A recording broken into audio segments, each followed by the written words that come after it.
Okay, here we go. Derivatives part 2. We're going to pick up with the chain rule. And so right here, you're going to see something that if it helps you, that's great. I'm going to talk more about how I see functions that need to have the chain rule applied when we're taking the derivative. So I'm recording this at home, so my writing, if I write, is going to look funny, so we'll see how often I'll have to do that. If this definition makes sense to you, go with it. It's basically saying when we take the derivative of a function, and that function has a function within it, so g of x has f of x within it, then we're going to take the derivative of g of x first, and then take the derivative, go back and then take the derivative of f of x. So here's an example. Right here, this is a quadratic function, right? Something raised to the second power is a quadratic function, but within my quadratic, I've got a linear function. So this would be a prime example of when we have to apply the chain rule. So just for fun, before we apply the chain rule, go ahead and expand it, right? When we're taking a binomial, we're squaring it, we square the first, twice the product of the two, and then square the last, right? So when we do that, and if you don't have that memorized, go do that. That's a real time saver. Square the first. When you have a binomial raised to the second power, we're going to square the first, twice the product of the two, square the last. All right. So when we're looking at that and we take the derivative, we know what the answer is going to be. So instead of expanding it, let's go ahead and actually do the chain rule. So sometimes teachers teach the chain rule using u substitution. And that's not a bad idea because when we integrate, we do use substitution sometimes. So it's kind of fun to go, you know what, instead of seeing 2x minus 4, instead let's let u be equal to 2x minus 4. And so we can see that we have y equals u squared. We're going to do this second way of understanding the chain rule where we go ahead and take the derivative, right, of f of u, and then we go back in and take the derivative of u. So it's a second way to understand it. So we would go ahead and say, well, the derivative of u squared is 2u times the derivative of u. And then we'd be like, oh, just joking, we're not really using u's. Instead of u, it's 2x minus 4. And so we're going to go ahead and plug 2x minus 4 for u, and of course 2x minus 4, the derivative of that is just 2. So once again, I would probably not use u substitution here, but if that's how you were taught and you like it, that's great. I would have just gone straight for bring down the 2, so I would have done this first, and then I would have gone back in and taken the derivative of that, and we get the 2. So I'm at home, and I've got a daughter that's next to me in the kitchen making something, so I'm going to try to stay focused. I've got my ADD tendency, so I'm going to be distracted, so I'm going to try to stay focused. All right, here we go. Here's a trig example. So once again, if I write, it's going to look really weird, but I'm going to try to write this with my my little mouse pad, or what is that, a touchpad? So instead of writing sine cubed 4t, I'm going to go ahead and do bloop, bloop, and that would be my first rewrite, all right? So when we see that cube, we want to remind ourselves this means the sine function, we're cubing it. So once again, we can see, ooh, this is going to be fun, right? Because what do we have? We've got something being cubed, so we have a cubic function. And then we have, let's switch up and then we have a sine function. And then the angle that is in our sine function is a linear. So we've got 3 different functions here, and so we're going to apply the chain rule twice. So go ahead and see if you can do that. Pause the video, and then I'm going to have the big reveal. All right, so hopefully yours look like this. And so I know sometimes people are like, sometimes with this first one, instead of this, they might write cosine of 4t. They might want to go ahead and take the derivative while they're taking that, the inner derivative. Don't do that. So this is exactly how you're supposed to do it. So we take the outer derivative first, so we bring the 3 down and make it now a quadratic function. Then we go into the sine of 4t, and we're like, okay, derivative of sine is cosine. So derivative of sine 4t is cosine 4t. And then we go back one more time, and the derivative of 4t is 4. And then we're just going to make it look a little bit better. Okay, So same thing here. It's going to be, it's not pretty, right? There's no shortcut. There is a little bit of a rewrite in that we could, instead of doing the square root, we could rewrite it as 1 minus the quantity 1 minus x squared to the 1/2 power, right? Do not think once we write it like that, we can distribute that x squared. No, no, no, right? We would never do that. All right, we can't get away from it. We're going to have to do not only the power rule, but the product rule as well as the chain rule. So pause, see if you can do it yourself, um, and then come back. All right, this was a long one, wasn't it? And what do I want to focus on? It's never the calculus, right? The calculus is, let me get a highlighter here. The calculus is easy. We're just applying the power product and chain rules. We can do that, right? It gets to be messy. So we already did right here. Whoa, okay, let me make that not quite as thick. Okay, so, so we did, what did we do? We did the product rule, right? And then when we went to um, take the derivative of that, we had to do the 1/2, and then remember, okay, when the power rule means we have 1/2 minus 1, which is negative 1/2, right? And then we have to go back in and take the derivative of 1 minus x squared, and that's how we got that. So hopefully your first line looks like my line. And then you're like, well, Miss Everly, can't we be done? It's like, no, this is a mess. We got to simplify. So as you can see, we canceled out the 2 and the 2. We brought that negative right over here. And then we noticed that x times x squared is x cubed. So this looks a lot better, right? This whole term was a mess. That looks better. And then what did we do here? We just brought the 2x in front. This is the toughest part. From here to here, we've got to factor out the GCF, right? The greatest common factor. So we look at each term. This is a term, and this is a term. Once again, if you got this right, maybe you can skip over me explaining it. But I know that this is where students will mess up. So here's what I want to do. Before we go from here to here, I want to go to the next page and just talk basics. Let's say someone asked you to factor out the GCF, or factor this. We would what? We would look at the, since they're both the same base, they both have x. We would look at, I'm going to check my time real quick. You know my fear that the time's not going. All right, so it is. We're recording. Okay, so we are going to look at the lowest power, right? Where's the 3? That's the only thing we can factor out is the lowest thing. We can't factor in x to the 4th. Oh, that's not going to work. So when we factor out, let me get rid of this. When we factor out the x cubed, think about it. When we distribute, we're multiplying. When we factor out or undistribute, we're dividing. So if we're factoring out x cubed, we'd say x to the 4th divided by x cubed is x. X to the x cubed divided by x cubed is 1, right? And so this is just a reminder. Sometimes, I don't think division-wise. I just think, ooh, what do I have to write here? So x cubed times this will give me x to the 4th, right? What do I need to write here so that x cubed times that gives me x cubed? However you want to think about it. All right, so let's go back to this one. Oh gosh, they're all covered up. All right, so let's get our pen here, and here's the deal. Negative 1/2 is our smaller power, obviously. So that's the one we factor out. I look at x cubed, I look at 2x, I can only factor out an x there, right? So once again, we could use the fact that when we factor out, we divide. So if I took this term and I divided it by what we factored out, what would I have left? Just a negative x squared, right? If I took this term and divided it by this is where it gets a little bit tricky, all right? So if I divided it, note that I would, let's do some division here. If I had x to the 4th over x to the 3rd, it would be easy if I was at school, but you know what, with my migraine on Friday, I forgot to do this at school. When I have the same base and I'm dividing, then I subtract the powers, right? 4 minus 3. So if I'm dividing all of this to the 1/2 over something to the negative 1/2, so I'm just going to subtract 1/2 minus a negative 1/2 is 1.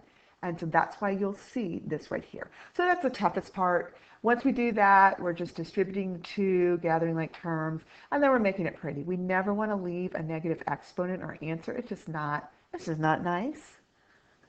I don't know why, but it seems like mathematicians don't like when we leave negatives in the exponent spot. So we're going to go ahead.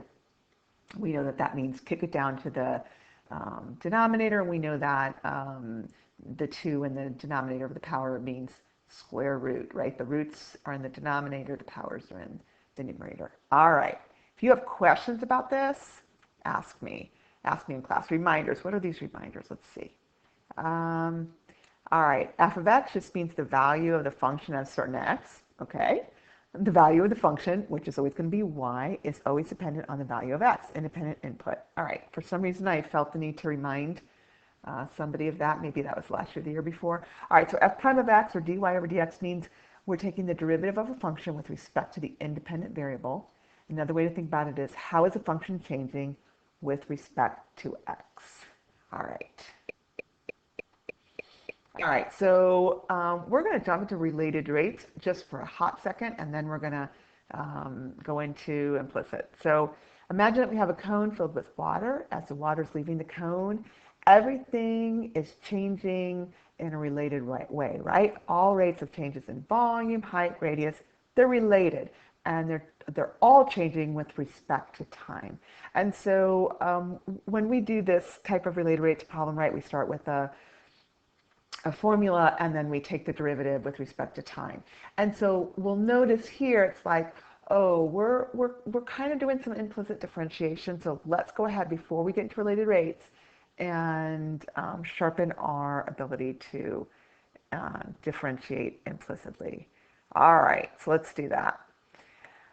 Okay, let's look at what's behind door number 1. All right, so when we're looking at y equals 4x squared minus 3, super easy to take the derivative of it, right? Because y is isolated. And when we can get y by itself on one side and just take the derivative of x with respect to x, it's what we've always seen up until now, right? We just do our, in this case, power rule or the other rules.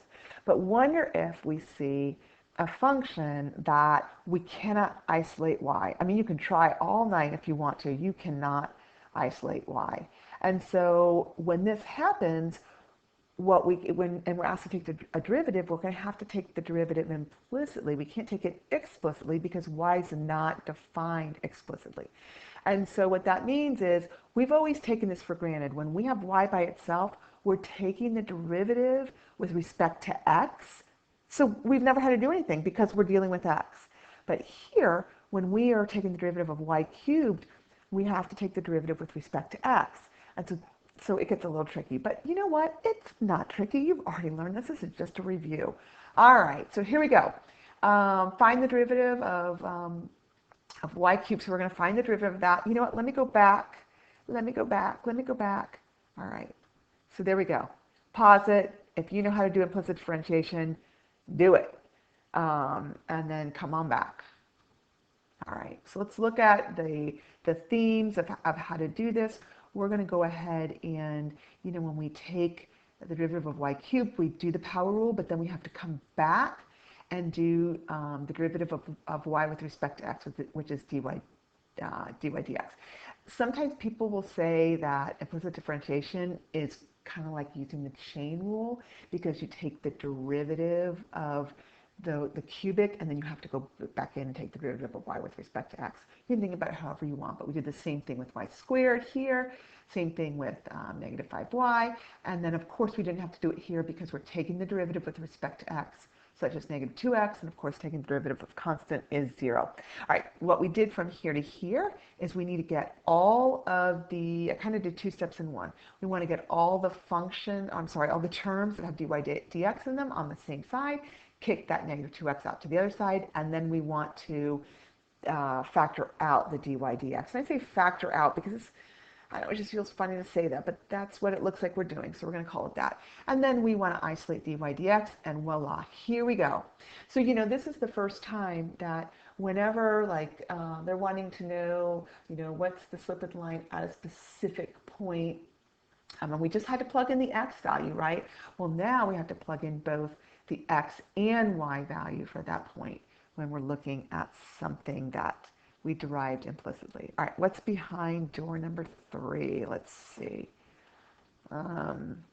Okay, I just in words, written out what I was just saying. Some people like to think of implicit differentiation as using the chain rule. And then what's behind this one? Oh, bottom line, I don't care how you think. Just if you're taking the derivative of y, know that you have to attach a dy dx, but it's nice to know why, right? All right. In class, we're gonna do some of this from the book because I think the implicit differentiation from Delta Math is a little messy, and you could do all this work and then put your answer in, and then one little thing's wrong, and it's just so discouraging. So we're not going to do this with Delta Math. All right. All right. Go ahead. Let's practice this. Let's do number one. Write it down. Pause the video and come on back. All right. So you are back, and hopefully your answer matched with mine. And if it didn't, pause the video and see if you can catch where your mistakes are. Once again, these are going to be algebraic mistakes. So don't get discouraged because the more calculus we do, that means the more algebra we do, and we're just not going to make as many mistakes as we go. All right, go ahead and write down the tan of the quantity x plus y equals x. It looks like we're finding the derivative at the point 0, 0. So go ahead and pause, do it, and come back. All right. Oh, it's very unsatisfying when the answer is 0, isn't it? I know that's what I think. Really, after all that, it's just 0. All right, so once again, it looks like, it looks like we applied one of the Pythagorean identities right here, right? The secant. So hopefully talking about that in class the other day helps, right? We're going to secant. So yes, you have to have all those trig identities memorized. They pop up all year. So let's just get those memorized if you didn't do it already. I think I heard that you all didn't have to use the unit circle. You just got to use your calculator to find the values of trig functions. Okay, we'll see what we have to do about that when it pops up, okay? All right, and then a related rates teaser. Here's a typical related rates problem. In fact, we just talked about that. Now we know, when we're taking the derivative of different variables, we're always taking it, and with related rates problem, we're taking it with respect to time. Time is the independent variable. I mean, time is so darn independent. We cannot control time. We can't stop it. We can't make it go backwards. We can't fast forward it. Time is extremely independent. So when we do related rates problem, we're taking the derivative with respect to time. And it's a pretty cool thing because, we look at the original formula, t's not even in it, but yet we're taking respect to. Okay, I think those things are cool. And so with this, we're not going to solve it because what we're going to work on when this video is done is chain rule and implicit differentiation, and then we'll have a more in-depth related rate video, and then you'll do related rates problem the next class. But this class, let's just talk about how to set it up, right? So obviously the first step is read the problem. See if you can find the given and the find, and see if you can agree with it. So, I already did the big reveal, so okay. But that's the first thing I do. I literally find the given and then the find. So if that makes sense to you, you can pause and read it and make sure that makes sense. All right, so the next step, let's see what's behind here. Okay, so the next step is we want to find a formula. If we're looking at circles, are we talking about area? Are we talking about perimeter? Sometimes we have related rates problem where we'll need both of those. But in this case, this is just a one formula one.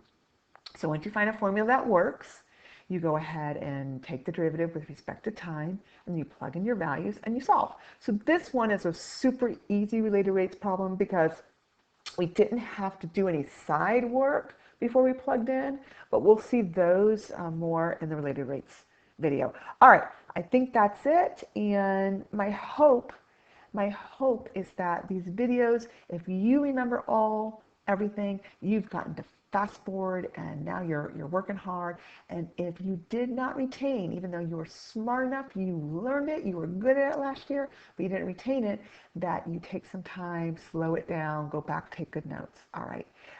Thank you for joining me, and I will see you in class.